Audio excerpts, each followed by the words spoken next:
بسم الله الرحمن الرحيم.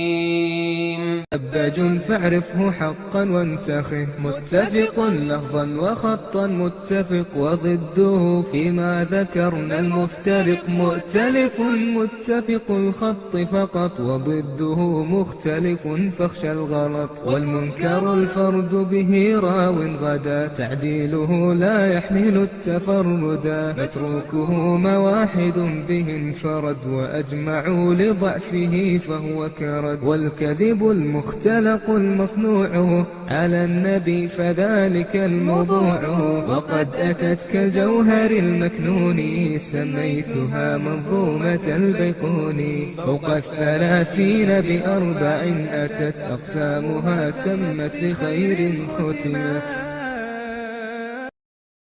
بسم الله الرحمن الرحيم.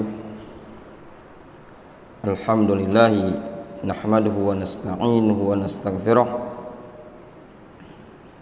ونعوذ بالله من شرور أنفسنا ومن سيئات أعمالنا، من يهده الله فلا مضل له ومن يضلل فلا هادي له، وأشهد أن لا إله إلا الله وحده لا شريك له، وأشهد أن محمدا عبده ورسوله صلى الله عليه وعلى آله وأصحابه أجمعين، أما بعد.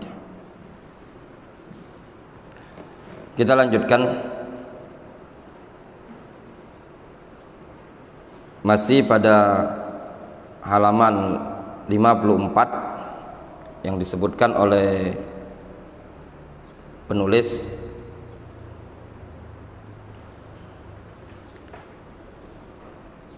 al-iman bima fil kutub minasyara'i', beriman dengan apa yang ada di kitab-kitab tersebut berupa syariat-syariat yang ada.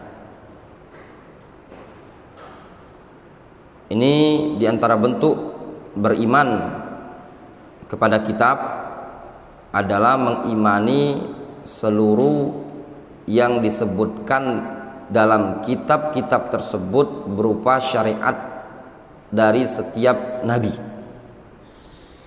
Tidak diperbolehkan untuk diingkari, namun harus tunduk, pasrah dan patuh. Kama annal iman bil kutubi yatadammanu al iman bi kulli ma fiha minasyara'i' wa annahu kana wajiban 'alal umam alladzina nazalat ilaihim al-inqiyadu laha wal hukmu bima fiha. Sebagaimana bahwasanya beriman dengan kitab-kitab yang ada mengandung beriman dengan segala sesuatu apa yang ada dalam kitab tersebut berupa syariat, bahwasannya wajib bagi umat yang ada, baik umat Nabi Muhammad SAW, demikian juga umat Nabi Isa, umat Nabi Musa, dan nabi-nabi yang lain, al-inqiyadu laha, untuk tunduk terhadap isi kitab-kitab tersebut, wal hukum bima fiha, serta berhukum dengan apa yang ada dalam kitab tersebut. Itu kewajiban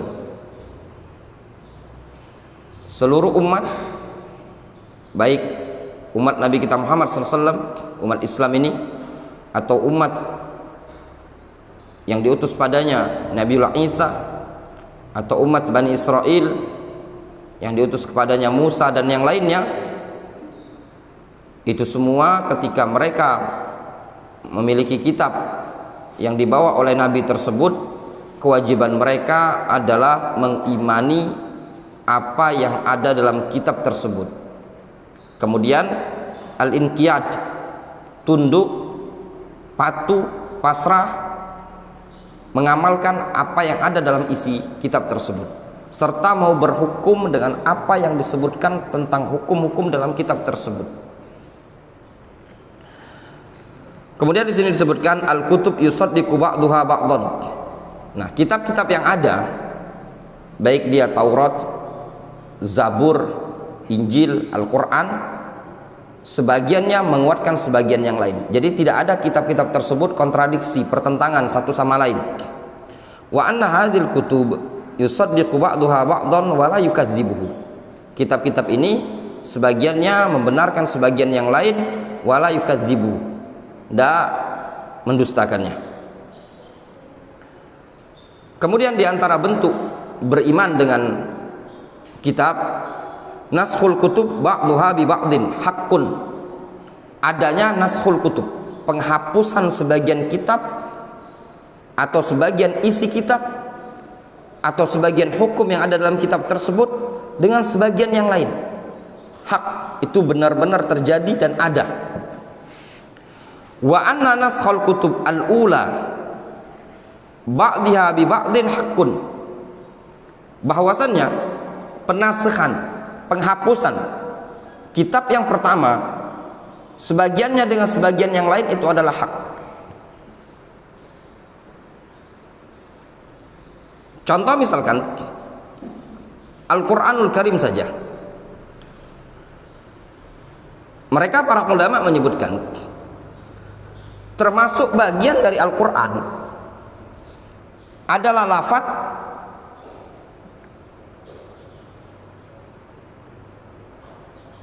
asy-syaikhu wasy-syaikhatu idza zanaya farjumuhuma jazaan bima kasaba nakalam minallah. Lafaz wasy-syaikhu wasy-syaikhatu idza zanaya farjumuhuma disebutkan dalam ilmu tafsir. Mereka mengatakan ini dulu bagian dari ayat Al-Quran, kemudian dihapus secara lafaz, namun baqiyal hukmu, lafaz dihapus tapi hukumnya tetap. Itu contoh, itu bagian dari Al-Quran. Kama nusikha ba'du syara'i at-Taurat wal Injil, sebagaimana sebagian syariat dari Taurat, dari Injil itu juga dihapus. Qala ta'ala fi Isa alaihi salatu wassalam, Isa alaihi salam atau Allah subhanahu wa ta'ala mengatakan tentang Isa alaihi salam, diutusnya Nabiullah Isa alaihissalam, fungsinya apa? Wa musaddiqan lima baina yadayya minat Taurat wa li uhilla lakum ba'dal ladzi hurrima alaikum. Tujuannya Isa alaihissalam diutus untuk membenarkan apa yang ada di hadapan mereka berupa Taurat, ya. Untuk membenarkan apa yang ada pada mereka berupa kitab Taurat yang diturunkan kepada Nabiullah Musa alaihissalam. Isa adalah nabi terakhir dari kalangan Bani Israel, rasul terakhir dari kalangan Bani Israel. Isa alaihissalam datang untuk membenarkan dakwah-dakwah yang dibawa oleh para nabi yang diutus kepada Bani Israel, di antaranya Nabiullah Musa alaihissalam. Dan juga Isa alaihissalam diutus untuk mubasyiran, memberikan kabar gembira kepada Bani Israel bahwasannya akan datang nanti seorang rasul yang akan menyempurnakan agama mereka, yaitu Nabi kita Muhammad SAW min ba'di ismuhu Ahmad. Diutusnya Nabiullah Isa musaddiqan lima baina yadayya minat Taurat, ya. Kemudian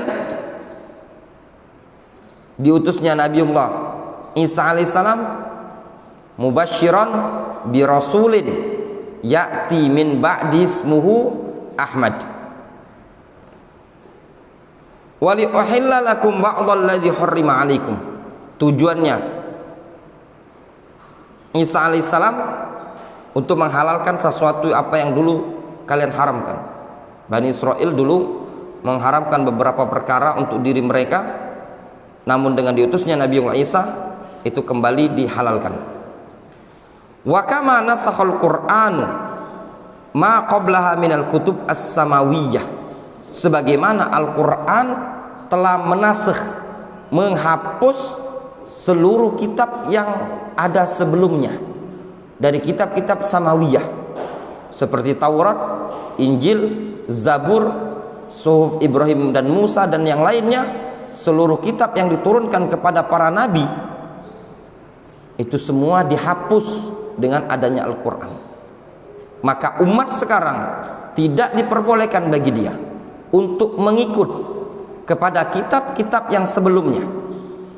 Kalaupun ada kalimat-kalimat yang memang hak pada Injil, kalimat-kalimat yang ada pada Taurat ada dan betul hak, tidak boleh diikuti, namun yang diikuti adalah Al-Quran.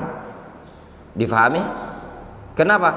Bisa jadi kalimat hak yang ada pada Injil, yang ada pada Taurat tersebut sudah dihapus dengan adanya Al-Quran. Difahami? Sehingga kata para ulama, Al-Quranul Karim diturunkan kepada umat Islam, kepada umat Nabi Muhammad SAW, bisa jadi menghapus hukum-hukum yang ada sebelumnya dari kitab-kitab yang sebelumnya, dan bisa jadi menguatkan hukum-hukum yang ada sebelumnya, dan bisa jadi Al-Quran mendiamkan hukum-hukum yang ada sebelumnya, tidak dibahas oleh Al-Quran. Nah, hukum-hukum yang ada sebelumnya tatkala tidak dibahas oleh Al-Quran, yang demikian ini tadi dilihat lagi. Kalau seandainya hukum-hukum tersebut adalah hak, merupakan sunnah dari kalangan Nabi tersebut, dan disampaikan oleh Rasul alaihi salatu wassalam, maka boleh diamalkan, ya, boleh diamalkan. Namun kalau tidak ada pembenaran riwayat dari Nabi alaihi salatu wassalam, maka kita cukupkan dengan Al-Quranul Karim, ya. Namun kebanyakan yang ada pada terdahulu cuma dalam bentuk kisah-kisah. Adapun secara ahkam asy-syar'iyyah semuanya sudah dilengkapi dan diwakili oleh Al-Quran. Apa misalkan hukum yang terdahulu, kurban yang terjadi pada zaman Nabiullah Ibrahim, sudah diwakili dengan Al-Quran, sudah diwakili, disyariatkan dengan Al-Quran. Apa? Salat yang terjadi pada zaman Nabi sebelumnya sudah diwakili dengan Al-Quran. Berulang-ulang kali Al-Quran menyebutkan adanya salat. Puasa juga ada dalam Al-Quranul Karim, semuanya lengkap. Yang ada cuma dalam bentuk kisah-kisah. Al-Quranul Karim tidak membahasnya.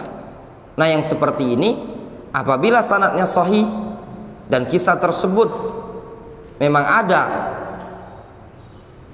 dan betul-betul terjamin keabsahannya, prinsipnya Rasul alaihi salatu wasallam mengatakan, hadithu an Bani Israil wala haraj, sampaikan kisah tentang Bani Israil, tidak masalah.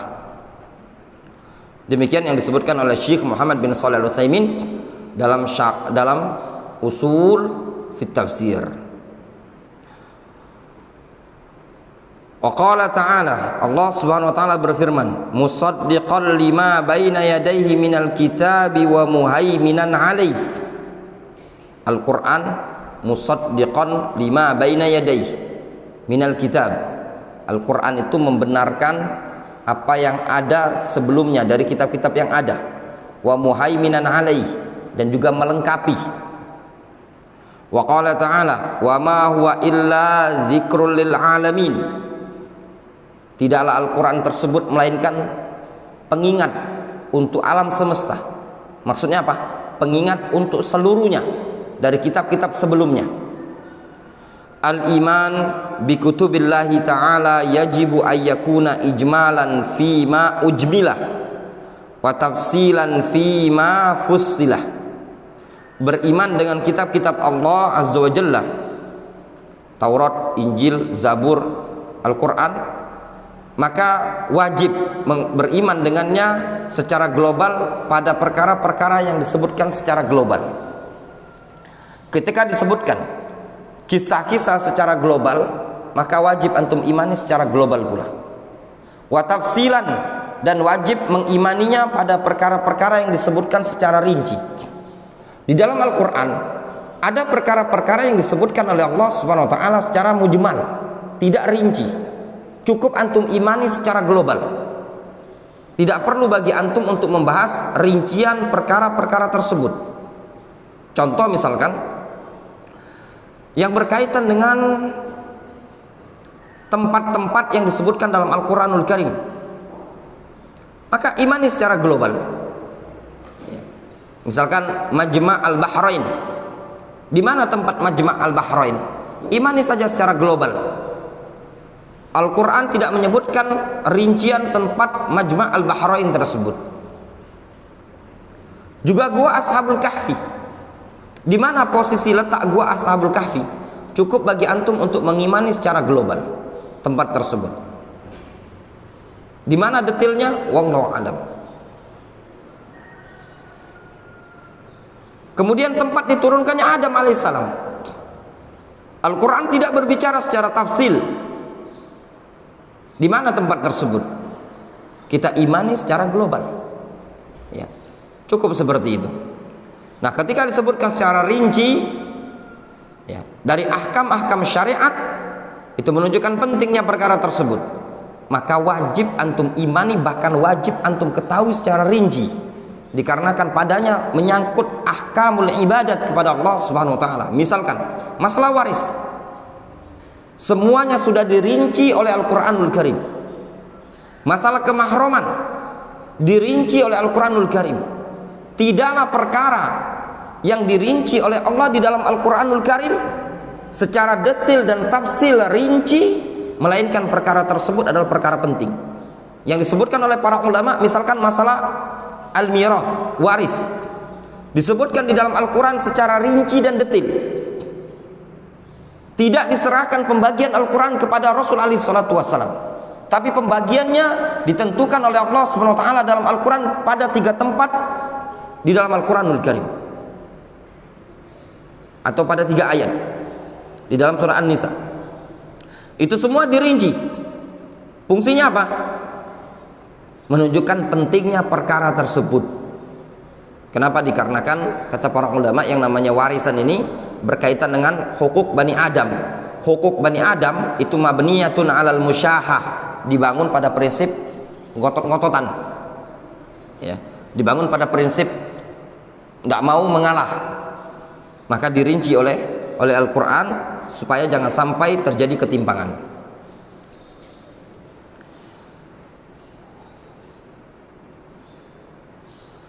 Wa asma' kutubillah, nama-nama kitab Allah Subhanahu wa taala. Wa qad fassalallahu taala asma'a ba'di kutubihi, sungguh Allah Subhanahu wa taala telah merinci sebagian atau nama sebagian kitab-kitab yang ada. Fasammallahu Taurat allati unzilat ala Musa, Allah Subhanahu wa taala menamai Taurat yang diturunkan kepada Musa, disebutkan rinciannya. Taurat diturunkan kepada Musa. Wal Injil alladzi unzila ala Isa, Allah Subhanahu wa taala menyebut kitab yang diturunkan kepada Isa disebut dengan apa? Injil. Waz Zabur alladzi unzila ala Daud, Allah Subhanahu wa taala menamai kitab yang diturunkan kepada Daud namanya Zabur. wal Qur'an alladzi unzila ala Muhammad. Allah menamai Al-Qur'an, kitab yang diturunkan kepada Nabi Muhammad SAW. Zakara ta'ala suhufa Ibrahim wa Musa alaihim jami'an as-salatu wassalam. Allah Subhanahu wa taala menyebutkan juga penamaan suhuf Ibrahim dan Musa. Ya, fanu'minu bihadzal kutub ala hadzat tafsil. Kita mengimani kitab-kitab ini tadi sesuai dengan rincian seperti ini. Yang kita ketahui namanya, kita imani nama-namanya tadi. Yang tidak kita ketahui, maka kita imani secara global. Kama annallaha dzakara kutuban katsira wa ijmalan wa lam yusammi minha syai'an. Sebagaimana Allah Subhanahu wa taala juga menyebutkan sekian banyak kitab secara global, lam yusammi minha syai'an, namun tidak disebutkan namanya sedikit pun. Fanu'min biha aidan ala hadzal ijmal. Maka kita imani juga secara global. Contoh dalam Al-Qur'anul Karim, qala ta'ala qul amantu bima anzalallahu min kitab. Katakan ya Muhammad, amantu bima anzalallahu min kitab. Aku beriman dengan apa yang Allah turunkan berupa kitab yang ada.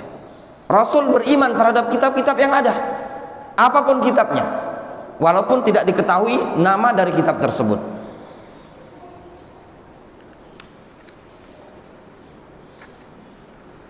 Al-Qur'anul Karim akhirul kutubi wal Qur'anul Karim alladzi anzalallahu ala nabiyyina Muhammadin sallallahu alaihi wasallam huwa akhirul kutubis samawiyah fala kitaba ba'dahu. Al-Qur'anul Karim yang diturunkan kepada Nabi kita Muhammad SAW adalah akhir kitab. Tidak ada kitab lagi setelah Al-Quran. Barang siapa yang mengatakan ada kitab yang lebih sempurna selain Al-Quranul Karim, fahuwa kafir. Barang siapa yang mengatakan satu huruf saja dari Al-Quranul Karim, bahwasanya Al-Quran tidak sempurna, satu huruf saja kata para ulama, dia mengingkari dari Al-Quran, dia kafir. Al-Quran adalah kitab yang paling sempurna. Dia yang penyempurna kitab-kitab terdahulu. Difahami? Siapa yang mengatakan Al-Quran sudah mengalami pengurangan sebagaimana yang difahami oleh Rafidhah, yang diyakini oleh Rafidhah, maka tindakan tersebut kekufuran. Tidak ada yang namanya Al-Quran Fatimiyah, tidak ada. Ya, itu semua kekufuran. Meyakini Al-Quran yang diturunkan kepada Nabi kita Muhammad SAW tidak sempurna. Al-Qur'anu nasikhun li jami'il kutub. Al-Quran itu nasikh, menghapus seluruh kitab. Wa huwa nasikhun li jami'il kutub al-mutaqaddimah amun lis-saqalain al-ins wal jin. Al-Quran menghapus seluruh kitab-kitab terdahulu. Am, ya, umum, mencakup jin dan manusia. Saqalain, saqalain itu jin dan manusia. Jin punya kitab enggak? Jin yang berada pada umat Nabi kita Muhammad SAW, mereka wajib beriman dengan Al-Quranul Karim. Qala Allah Ta'ala wa ma huwa illa dzikrul lil alamin. Tidaklah Al-Quran tersebut melainkan peringatan, zikir untuk lil alamin. Menunjukkan apa? Al-Quran zikrun, ya, zikir, kalamullah, bacaan untuk alamin, untuk alam semesta. Maksudnya apa? Untuk seluruh umat, baik umat terdahulu ataupun umat yang sekarang. Kalaupun ada umat terdahulu, misalkan jin, dia berjumpa dengan zamannya Nabiullah Musa, berjumpa dengan zamannya Nabiullah Isa, dan berjumpa dengan zamannya Nabi kita Muhammad SAW, wajib bagi dia untuk mengimani Al-Quranul Karim.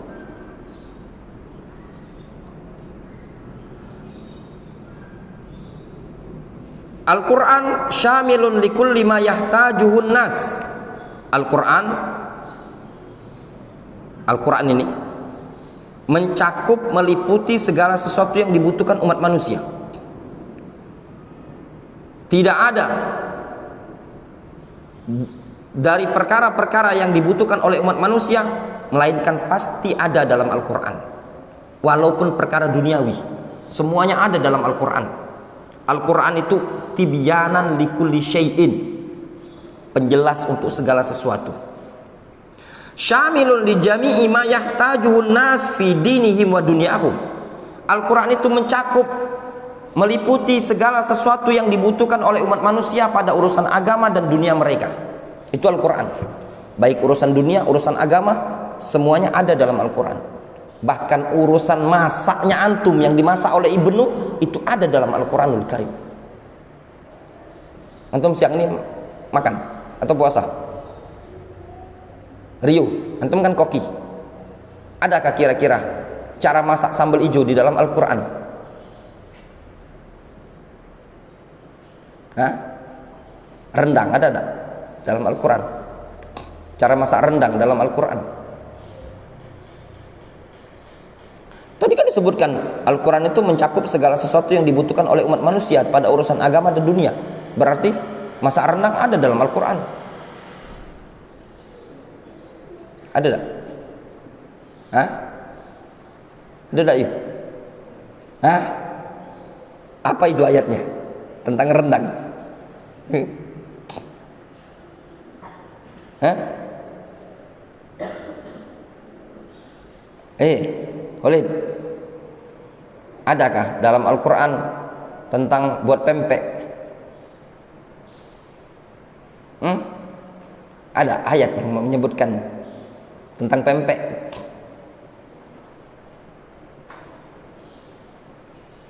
Ada enggak? Fasih? Feroz? Siapa yang paling banyak hafalan? Siapa yang paling banyak? Hah? Abid?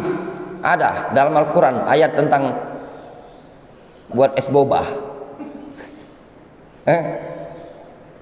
Ada enggak? Ada kisah disebutkan oleh Syekh Muhammad Ibn Shalih Al-Utsaimin dalam syarah Kashfus Syubhat. Beliau menceritakan ada seorang Nasrani, seorang Nasrani ingin ngetes seorang alim, seorang syekh. Dia mengatakan kepada syekh tersebut, ya syekh, katanya Al-Quran itu membahas segala sesuatu. Al-Quran itu tibyanan likulli syai'in, penjelas segala sesuatu. Tolong ya syekh, sebutkan kepadaku bagaimana tentang tata cara masak menu ini tadi. Adakah dalam Al-Quran? Syekhnya pinter. Kata syekhnya ada dalam Al-Quran yang menyebutkan tentang tata cara masak menu ini tadi. Kemudian syekhnya manggil tobbah, koki. Cep, sini. Datanglah kokinya. Syekhnya bertanya, tolong kamu sebutkan secara rinci bagaimana cara masak masakan ini. Disebutkan sama kokinya begini bahannya ini. Nasrani bingung, kok bisa ada? Iya, ada dalam Al-Quran. Allah Subhanahu wa ta'ala mengatakan dalam Al-Quran, fas'alu ahla dzikri in kuntum la ta'lamun. Bertanyalah kepada ahlu dzikir, orang yang berilmu, kalau kalian tidak tahu ilmunya. Ini tentang koki, menu. Diperintahkan oleh Allah, tanya kepada yang ahli ilmu, yang ngerti tentang masak memasak. Difahami? Ya. Menunjukkan apa? Ada dalam Al-Quran yang merinci atau yang menyebutkan secara global. Sehingga kata Syekh Ibnu Utsaimin, yang namanya Al-Quran itu imma menyebutkan secara rinci, wa imma bil isyarah, dan terkadang dalam bentuk isyarat. Rinci, dia menyebutkan rincian, ya, seperti waris dirincikan dalam Al-Quran. Terkadang bil isyarah, dengan isyarat secara global, ada isyarat ke sana. Difahami? Sedikit lagi ya. Qala Allah Ta'ala, Allah Subhanahu wa taala berfirman, "Al-yauma akmaltu lakum dinakum wa atmamtu 'alaikum ni'mati wa raditu lakumul Islam madina."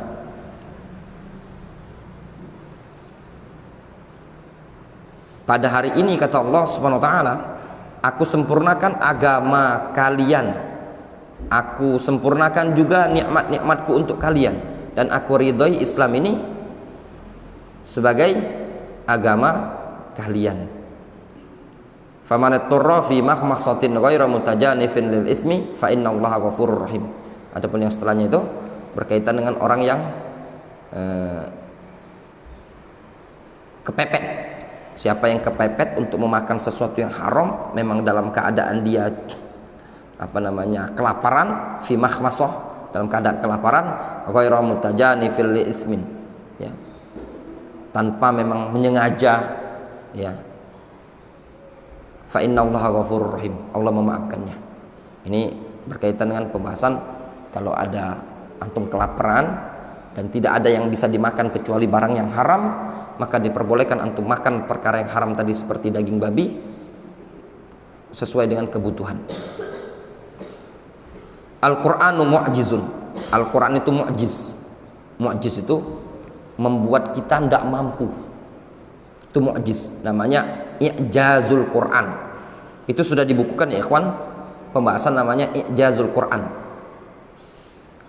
As-Suyuti seingat anak ada risalah judulnya Mu'tarakul Aqran fi i'jazil Qur'an.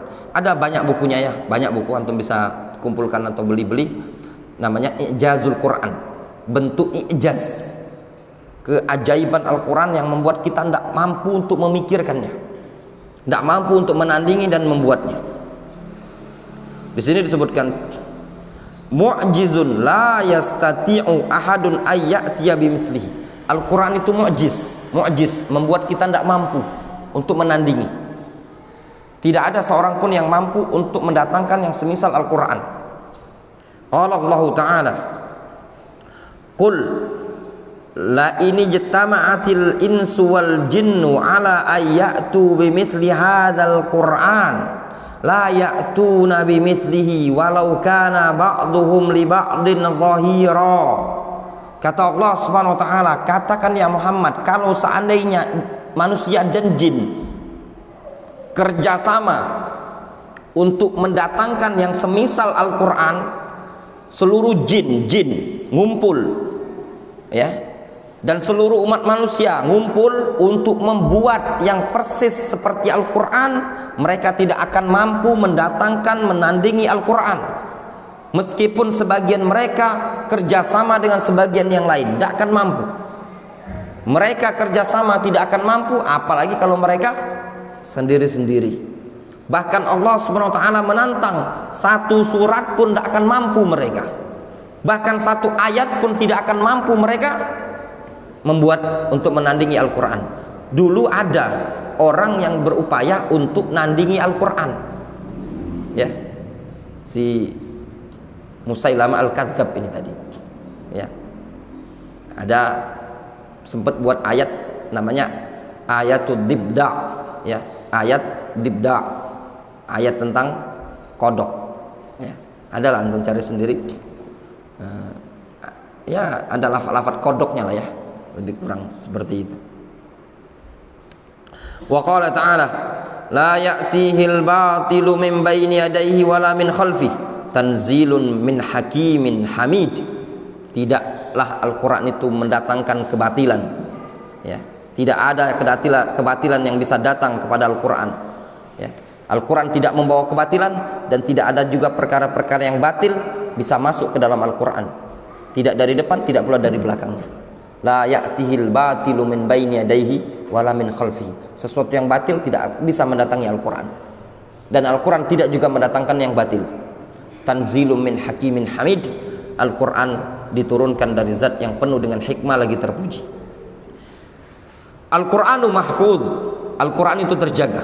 Nah, Al-Qur'an itu terjaga, ya, senantiasa dijaga Al-Qur'an oleh Allah Subhanahu wa taala sampai hari kiamat. Penjagaan Allah Subhanahu wa taala dengan Al-Qur'an itu bermacam-macam, ya, bentuk penjagaan Allah terhadap Al-Qur'an. Di antaranya kalau mushaf ini, mushaf Al-Quran, antum mau buat mushaf ngotak-ngatik Al-Quran ini, lambat laun akan terbongkar. Ya, lambat laun akan terbongkar. Berapa banyak dijumpai ada nuskhoh dalam Al-Quran itu yang kurang huruf wawu, itu pun terbongkar, tidak bisa.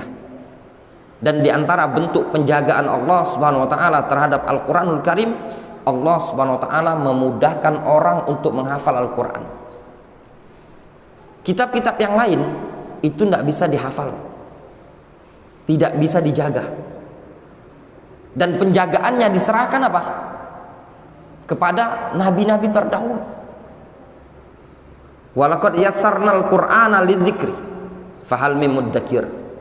Kami telah memudahkan Al-Quran untuk bisa diingat. Adapun kitab-kitab terdahulu, ya, penjagaannya diserahkan kepada para nabi.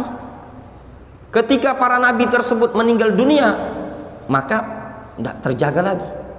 Allah Subhanahu Wa Taala mengatakan bimastuhfidzu min kitabillah, dengan apa yang mereka diminta untuk menjaga dari kitab-kitab Allah Subhanahu Wa Taala.